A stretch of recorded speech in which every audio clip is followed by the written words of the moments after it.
In diesem Video zeige ich euch 5 Ideen, was ihr aus Stoffresten für eure Kinder nähen könnt. Wir beginnen mit einer Schleife für ein Zopfgummi. Hierzu benötigt ihr einfach ein einfaches Zopfgummi und 2 Stücke Stoffreste. Ich habe hier diese beiden Stücke genommen. Meine sind jetzt vom Maß her 16 x 7 cm. Ihr könnt natürlich auch größer oder kleinere nehmen, so groß wie eure Schleife halt am Ende werden soll. Diese beiden Stücke legt ihr euch rechts auf rechts übereinander und näht einmal rundum zusammen. Ihr lasst allerdings eine kleine Wendeöffnung.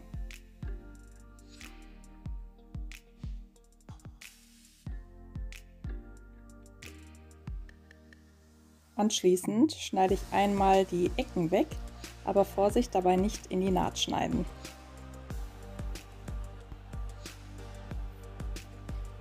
Anschließend krempeln wir das Ganze einmal um. Dann nehme ich meinen Ecken- und Kantenformer, den setze ich euch auch einmal unten in die Infobox rein und drücke richtig die Ecken raus. Und anschließend mache ich einmal die Wendeöffnung zu. Das könnt ihr jetzt mit einer unsichtbaren Naht machen oder ihr fahrt einfach mit der Nähmaschine eben drüber. So sieht das Ganze dann aus. Dann nehme ich mein Zopfgummi, stecke das einmal durchs Zopfgummi durch und mache einfach einmal einen Knoten rein. Ziehe ich das noch richtig schön stramm. Forme das Ganze noch so ein bisschen schön, dass es eine richtig schöne Schleife ist und fertig ist das aufgepimpte Zopfgummi. Also wie ihr seht, auch ein super einfaches Projekt und super für Stoffreste. Das nächste Projekt ist eine kleine Tasche, die sich super zum Beispiel am Schulranzen befestigen lässt. Ich habe jetzt hier eine gemacht für meine Tochter, für ihr Pop-It. Da ist dieses Pop-It, das habe ich dann als Größenmaß genommen. Damit es auch passt, habe ich das mit am Nähtisch liegen. Und dann habe ich mir hier 4 Lagen Stoff genommen. Alles der gleiche Stoff. Alle 4 Lagen haben das gleiche Maß und zwar 22 x 25 cm. Jetzt nehme ich mir hier ein oberes einmal ab, was die Vorderseite werden soll. Dann nehme ich mir jetzt hier noch so einen Stoffrest, da habe ich jetzt noch so ein Kunstfell und schneide mir hier ein Herz raus. Das lege ich mir dann vorne drauf und nähe das einmal oben drauf. Das könnt ihr natürlich auch weglassen oder einfach etwas anderes aufnähen, je nach Wunsch. So, angenäht sieht das Ganze dann so aus. Dann nehme ich mir jetzt ein zweites Stück Stoff und lege das einmal rechts auf rechts oben drauf und nehme mir 3 Seiten zusammen. Die obere Seite lasse ich offen.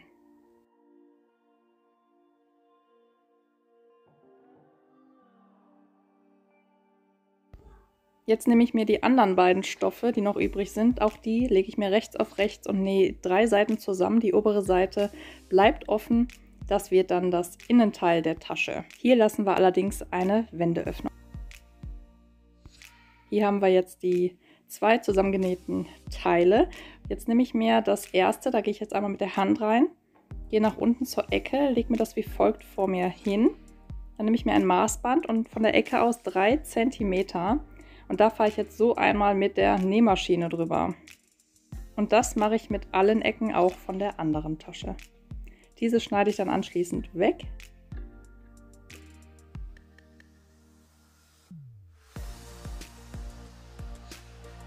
Ja, und so sieht das Ganze dann aus. Jetzt krempel ich mir eine um. Stecke diese dann in die andere rein, sodass sich die beiden schönen Teile angucken. Lege diese jetzt erstmal beiseite. Jetzt nehme ich mir noch ein weiteres Stück Stoffrest. Dieses hat ein Maß von 25 x 10 cm und falte mir das einmal in der Länge. Die lange offene Seite, die nähe ich mir jetzt einmal zusammen.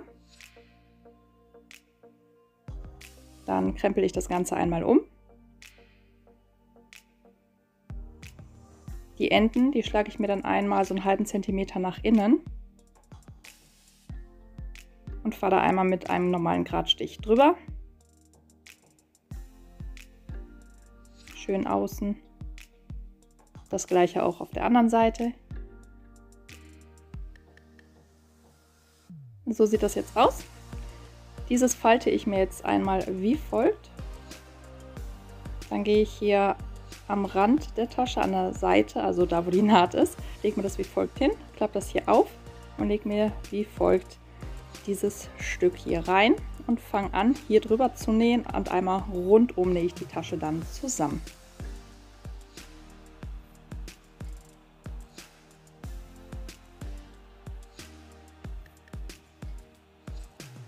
Durch die Wendeöffnung krempel ich mir das Ganze jetzt einmal um. Stecke dann das Innenteil in die Tasche rein. So, und jetzt ist die Tasche auch schon fast fertig. Jetzt nehme ich mir meine Cam-Snaps. Die ersten Cam-Snaps, die befestige ich mir hier einmal an den Schlaufen. Ich verlinke euch übrigens alles, was ich hier an Zubehör so benutze, einmal unten in die Infobox rein. Und auch Vorstellungsvideos von so manchen Produkten, die ich schon gemacht habe. So, und die weiteren Cam-Snaps mache ich mal einmal hier in der Mitte von der Taschenöffnung, so dass da auch nichts rausfällt. Und dann ist die Tasche auch schon fertig. Also wie ihr seht, auch das ist ein wirklich einfaches Projekt und ich denke, das kommt bei den Kids ganz gut an.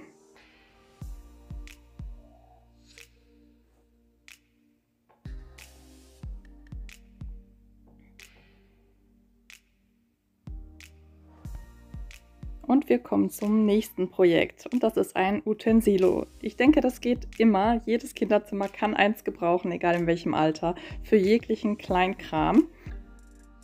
Das sind die beiden Stoffe, für die ich mich entschieden habe. Unter anderem ein Softgel-Stoff, um ein bisschen Stabilität reinzubringen. So, dann schneidet ihr am besten 2 Kreise einmal raus, je nachdem, wie groß ihr die haben wollt. Und so wie der Umfang ist, so groß muss dann auch der Stoff sein, den ihr für die Seitenteile benutzt. So, dann nehme ich jetzt hier die beiden Seitenteile. Und die müssen dann von der Länge den Umfang vom Kreis haben plus 3 cm. In der Höhe könnt ihr dann entscheiden, wie hoch ihr das Utensilo haben wollt. So, jetzt lege ich den Stoff hier rechts auf rechts drauf, befestige mir das hier einmal rundum mit Nadeln.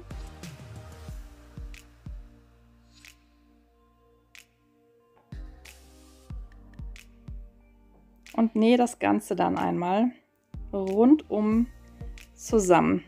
Hier sieht man das jetzt ganz gut, das habe ich das so festgesteckt. Da fahre ich jetzt einmal rundum außen mit der Nähmaschine drüber.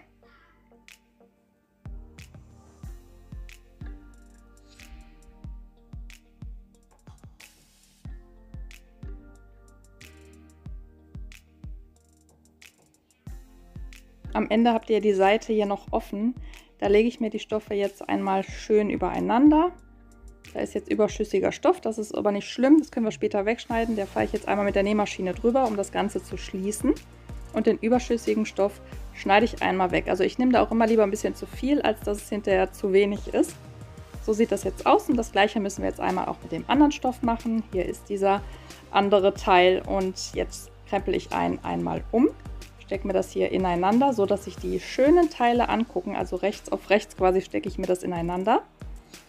Und dann fahre ich hier außen einmal rundum mit der Nähmaschine drüber, lasse allerdings eine Wendeöffnung.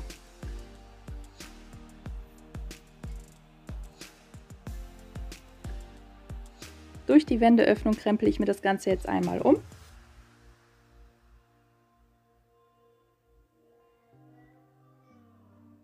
Die Wendeöffnung brauche ich jetzt nicht schließen, weil wenn ich jetzt hier einmal noch mal rundum drüber fahre, schließt diese automatisch.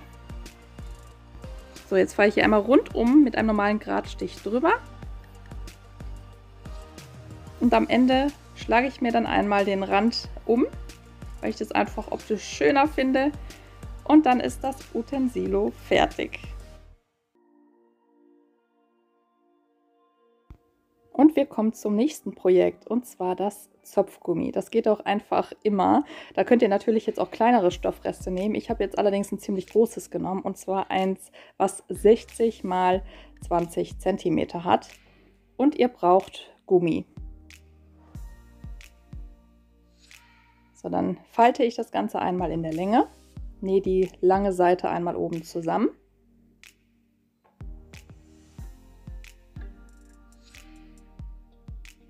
Dann krempel ich das Ganze einmal um. lege mir hier Naht auf Naht, rechts auf rechts übereinander und dann fahre ich hier einmal rundum mit der Nähmaschine drüber. Allerdings könnt ihr das natürlich nicht ganz zunähen, weil der Stoff im Weg ist quasi, und das ist auch ganz gut, weil da ziehen wir uns dann später das Gummi durch. So sieht das nämlich dann aus.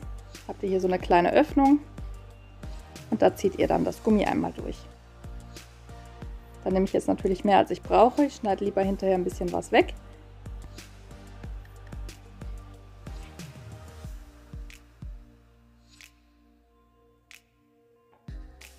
Wenn ich das dann durchgezogen habe, ziehe ich mir das so stramm, wie ich das haben möchte, mache da einen Knoten rein, schneide einmal den überschüssigen Gummi weg, schließe einmal die Wendeöffnung. Das mache ich hier wieder mit einem unsichtbaren Stich. Dazu habe ich euch ja schon mal ein Video gemacht, eine Anleitung mit der unsichtbaren Naht. Und ja, dann ist das Zopfgummi auch schon fertig. Also wie ihr seht, auch das super einfach umzusetzen. Und wie gesagt, dafür könnt ihr natürlich auch kleinere oder schmalere Stoffreste nehmen. So, das nächste Projekt ist ein Schlampermäppchen. Da braucht ihr 2 Stücke Stoff. Diese haben jetzt bei mir ein Maß von 24 x 26 cm. Und ihr braucht einen Reißverschluss, was so ziemlich die gleiche Größe hat. Diesen lege ich mir hier einmal unten drauf und lege mir das zweite Stück Stoff ebenfalls oben rechts auf rechts drauf und nehme mir dann einmal hier die untere Seite zusammen, inklusive Reißverschluss natürlich.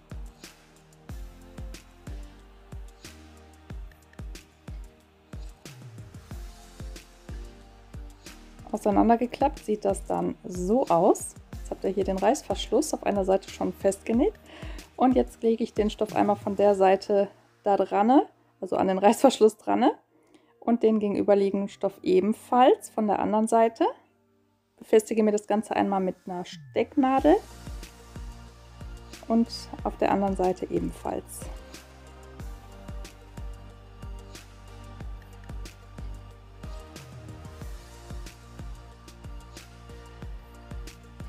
So, jetzt lege ich mir das wie folgt hin und fahre hier einmal mit der Nähmaschine drüber.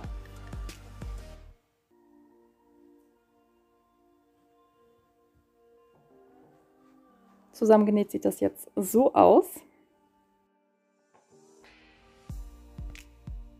Jetzt lege ich mir das hier wie folgt hin und fahre jetzt nun einmal an den Seiten mit der Nähmaschine drüber. Muss da allerdings eine kleine Wendeöffnung lassen.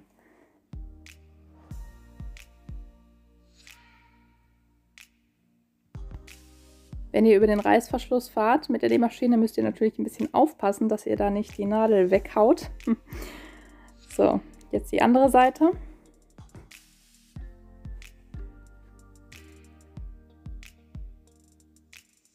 So, und dann krempel ich das Ganze einmal durch die Wendeöffnung um. So, und dann ist das Schlampermäppchen auch schon fertig. Also wie ihr seht, auch das ein wirklich einfaches Projekt und auch mit dem Reißverschluss gar nicht so schwer. Ich hoffe sehr, die Videos haben euch geholfen und wenn es euch gefallen hat, freue ich mich sehr über einen Daumen nach oben. Und wenn ihr keine Videos verpassen wollt, dann lasst mir einfach ein Abo da.